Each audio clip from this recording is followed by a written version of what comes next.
Hey guys, Spencer Smith here, host of the Self-Funded with Spencer podcast. I'm back with a review of HCC's annual market report. This time we're looking at the 2024 report that just came out a few weeks ago.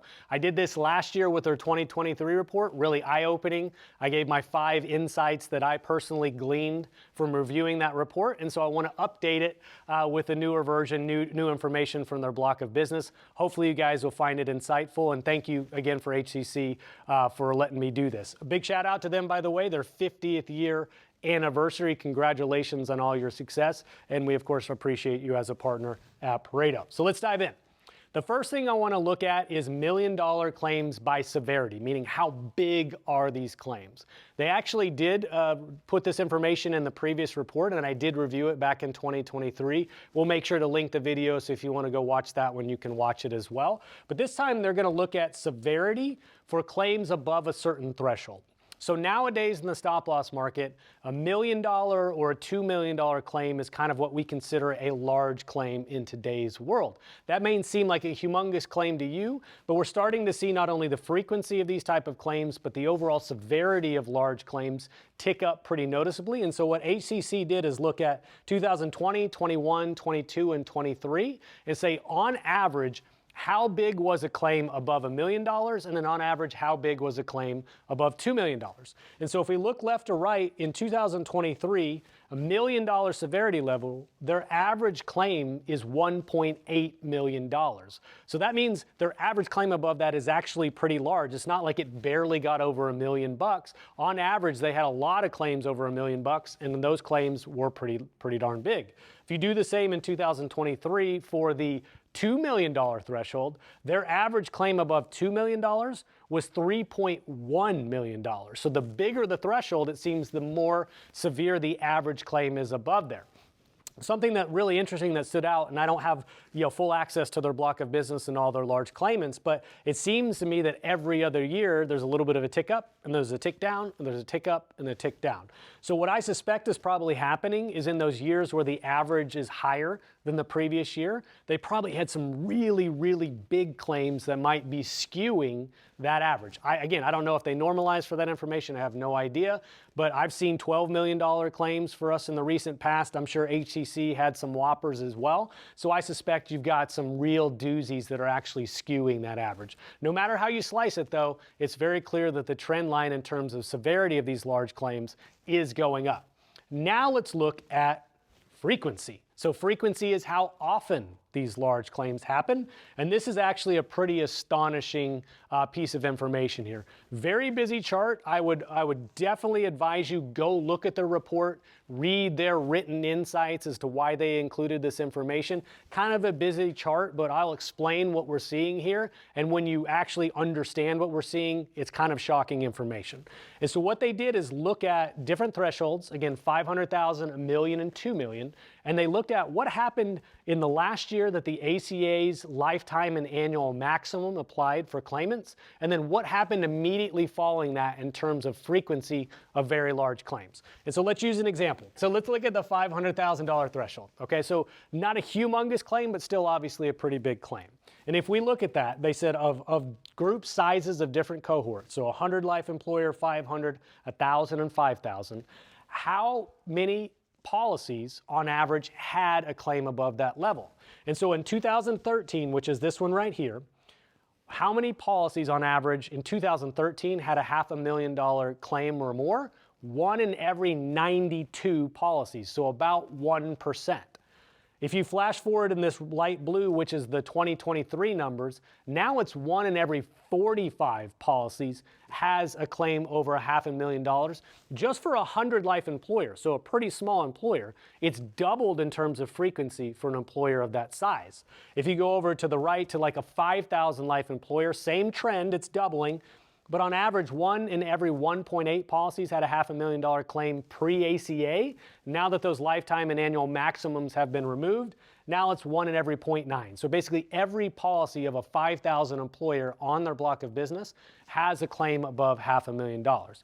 The more we go to the right in terms of severity of claims, if we look at $1 million claim now, the more we go to the right in terms of severity, the frequency upticks dramatically as well. It's the same 100 life employer. Now we look at the $1 million threshold. 1 in every 550 policies or so had a $1 million claim in 2013. Now in 2023, 1 in every 130. So almost 4 times as likely for a 100 life group to now have a $1 million claim on their policy. The really astonishing numbers, though, if I go over to the 2 million, this is crazy. So if we look at this, back in 2013, 1 in every 6,863 policies of 100 life employers had a $2 million claim. Now, if you look in 2023, I actually kind of colored over the number a little bit, but 1 in every 472 policies of 100 life employers now has a $2 million claim or above. And I did the math for you. That is a 14.5x increase in frequency of $2 million claims, especially for a 100 life employer. If you go down now to the 5,000 life employer, it used to be 1 in every 137 policies had a $2 million claim. Now it's 1 in every 9. This is an astonishing uptick. This is actually something I talked with Ben Krambeck at a Claim Doc about, their CEO, where he said essentially after the lifetime maximums were removed, it basically created an environment where there was no cap, and now these hospitals had blank checks, unfortunately. And so we're seeing that play out over the last decade. That removal of the lifetime and annual maximums has been really catastrophic for the large claim environment. Okay, cool. Definitely spend some time reviewing that, and I suspect people will be talking about that particular slide right there. Now let's look at claims maturity. So I told you I was going to tie it back to the 2023 report. I actually didn't present this last time in that video, and I'm kicking myself now because it wasn't something that jumped out to me then. Now that I know what I know, I should have included this in 2023, so I'm not going to make the same mistake again. I'm going to include this, and then the next slide from the 2024 report will make sense as to why I included this. And so what we're looking at is something called the average first month of reported claim. And so all that means is on average, across their whole $2 billion plus block of business, on average, when does the first claim become evident, or when do they get notified of their first spec claim? And so I won't read all of these cohorts right here, but I'll tell you a couple things that jumped out to me. Basically, 2/3 of all policies did not have a claim until the 9th month of the plan year. So 64% didn't have a claim until month 9. What's happening in month 9? Well, they're going through renewals. Brokers and their clients are negotiating their stop loss renewal. And so 2 of 3 policies don't actually have a claim yet. And so what does that mean? There's probably going to be some people that are frustrated or confused as to why they're getting an increase, yet they may be looking at a 0% loss ratio at that moment in time. The more astonishing figure is that 20% of all their policies actually didn't even have a claim until the 13th month of that policy period. So either the run-out period, if you have a run-out claim or run-out policy, or in that run-in period of the next year's policy, that claim is now being captured because it hasn't been paid yet. And so when you think about the way that claims mature over the period of a stop-loss policy, it's pretty even, and then all of a sudden you have kind of a hockey stick in terms of that maturity happening. And so what this speaks to ultimately, and the reason why I wanted to include this is these stop-loss carriers are going to be relatively conservative in terms of releasing renewals at 120 or 90-day lock periods, because they know the majority of the claims that they're going to experience, or the claimants that are going to hit the plan, are going to come after that point. And so when you think about these negotiations, you have to factor this in because, again, they have a credible block of business. This is very common. We know how claims mature. And so when you go through this negotiation, you have to factor this in, that they know very high likelihood that just because you don't have claims right now, that policy most likely will have claims after the renewal is actually settled and even after the new policy kicks in. So why did I include that? Well, I included that to talk about this, because now they also looked at 2024, they looked at, well, claim maturity in and of itself. So of all the claims on that policy in that given year, what percentage of claimants were known at that certain point, and what percentage of claims dollars were actually known at a certain point as well. So they said, they specifically called out 120-day locks because that's only 8 months of complete claims. And they looked at that because a lot of consultants and employers are starting to ask for 120-day locks instead of the standard 90-day lock period. And so they said, well, here, let's look at that point in time, what percentage of claimants, of ultimate claimants that will be on that policy are known at this point, and what percentage of claims are known at that point. And so only a third of claimants at month 8 are actually the total number of claimants that policy on average will have, and only half of the claims are actually known at that point as well. And so when you flash forward even to month 12, even at month 12, only about 80% of claimants are known, and only about 90% of claims dollars themselves are known at that point as well. So just another way to look at the maturity of stop-loss claims on a policy and to help you understand how renewals are developed. And when we get into leverage trend in a second, that's also going to tie into this data right here. The recommendation from both of those particular slides was, if at all possible, a 90 or even a 60-day lock would ultimately be preferred by them and should result in more accurate stop-loss renewals because more claims data has actually come in. Spend some time on this one, even go back and look at the average first month of reported claims as well. Make sure you understand that, and if you have any questions about that, I would be happy to explain it further. Okay. Insight number 4, deductibles and spec claims by state. I included this one. This is a really busy slide, so pause, find whatever state you want to look at. But I found 5 states that jumped out to me. I wouldn't say this is really actionable in any way that I can think of, but it was just interesting information, so I wanted to include it. So if I look at California as an example, I included California. The top number is the average spec in that state. The bottom number is the average claim over spec in that state. So not just total claim, but how many dollars on average were paid above that spec. So California has an average of right around $210,000 of an average spec, and the average claim over spec is about $196,000. So I included them because they had the highest average claim above spec. That's in California. Probably not surprising to a lot of people that understand this market. I included Maine because Maine has the lowest average spec at around $69,000, let's call it $70,000 is the average spec in Maine, and their average claim over spec is about $85,000, so not necessarily the lowest, but still pretty low. I included North Dakota, and this one was actually shocking to me because I don't know much about that market, but North Dakota has the highest average spec, at least on HCC's block of business, at around $313,000. So either some very large employers there are self-funded and or they have a very high risk tolerance. Maybe they don't want to pay a lot on fixed costs, and so they're willing to take on more soft dollar risk. And so North Dakota has the highest average spec of all 50 states. West Virginia, by contrast, has a relatively low spec, but I included them because they have the lowest average claim above spec at about $67,000 or so. So they had that lowest number in terms of claims paid. And then the 5th one that I included is a little bit of homerism. I live in Texas. I'm from Texas. I've done business in the state for a decade. And so I included Texas just because, screw you, I'm from Texas.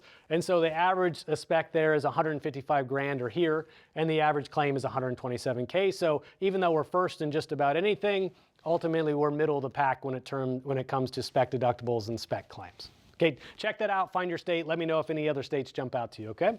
All right, last but not least, maybe one of my favorite topics to cover of all things that pertain to stop loss, leverage trend. And then think about when we have leverage trend applying and leverage trend is increasing, when should we consider raising our spec deductible? Okay, so very busy slide. Again, you want to pause, you'll want to read it. There's a lot of good information here, but let me summarize what leverage trend is. We all know what medical trend is. That means on average, medical services and devices, all those things that we call healthcare, on average, they increase by a certain percentage each year. What leverage trend is the kind of the doubling or the compounding effect for a stop loss carrier in terms of the claims they have to pay if the spec deductible stays the same. So let's use their example of a $300,000 claim and a $100,000 spec. So in the first year, when we don't apply medical trend, in the first year, $100,000 is the employer's responsibility, and then since it's a $300,000 claim, the stop loss carrier, in this instance HCC, would pay $200,000. If we looked at a 10% medical trend, that means in the following year, that same $300,000 claim is now $330,000. But if you kept your spec the same, meaning kept it at $100,000, that stop loss carrier is now reimbursing $230,000 for the exact same claim from the previous year. And so that's not a 10% increase, it's actually a 15% increase or so. What's interesting about stop loss is the higher you get up in spec deductible, the more pronounced leverage trend is. And so people will argue all the time whether leverage trend should apply or whether it's real. It's absolutely real. It's truly a basic math and underwriting phenomenon. And so you need to understand how leverage trend applies to your stop loss renewals, and leverage trend ties into that average first month of reported claims and claims maturity, et cetera, et cetera. But what you need to think about is if your deductible has been the same year after year after year, leverage trend is probably applying, doubly so. And so you're probably paying more in fixed costs than you should as an employer. And so I look at that and say, well, what should we do? Should we raise our spec? Actually, 50% of all HCC policies didn't raise their spec in the last 5 years. Again, this is from 2023. About 35% of their policies only raised their spec deductible once in that 5-year period. I don't think this is looked at often enough, and even if you bump it up $5,000 or $10,000, you will probably see an outsized impact in the reduction of your premium itself. And so if you're a consultant, I would encourage you every year, just look at a couple higher specs, maybe 5 or 10 grand more. If you're an employer, consider whether or not you could absorb just a little bit more risk per person, if that does help you offset some of the compounding effect of leverage trend and some of the premium increases that you're experiencing. And so last but not least, like when should we look at raising our spec? Well, have you had the same spec level 3-4 years in a row? Have you grown considerably in terms of your total enrollment over that period of time? Do you have pretty large stockpiles of surplus or reserves of claims dollars that are set aside that haven't been used, where you're comfortable enough with your cash flow now to absorb a little bit more potential risk per person, but to keep those overall fixed costs down? And ultimately, if you're getting rate capped every year, or there's maybe lasers that are happening as well, probably the frequency of your spec claims is too high at this point as well, and that's another reason why I would look at raising the spec. No right or wrong answer. I don't have a golden rule of when you should exactly do it, but these are all variables that you consider when you raise your spec. But just so you know, once you raise it, it's effectively raised, and you're not going to be able to go back to the stop loss carrier the next year and say, psych, I was just kidding, let me bring it back down again. They're going to say, nope, sorry, this is where you are now, or what do you know that we don't? And so once you pull that lever, ultimately that lever is pulled. All right. Last but not least, appreciate it if you like this video, definitely share it with your friends, send it to them via text or on LinkedIn or whatever. Share the YouTube video with them as well. But we'd love for you to subscribe to Self-Funded with Spencer on Spotify, Apple Podcasts, or YouTube. I do a ton of content like this, especially on YouTube, so make sure to follow my channel and turn on notifications. Thanks, guys. Appreciate it.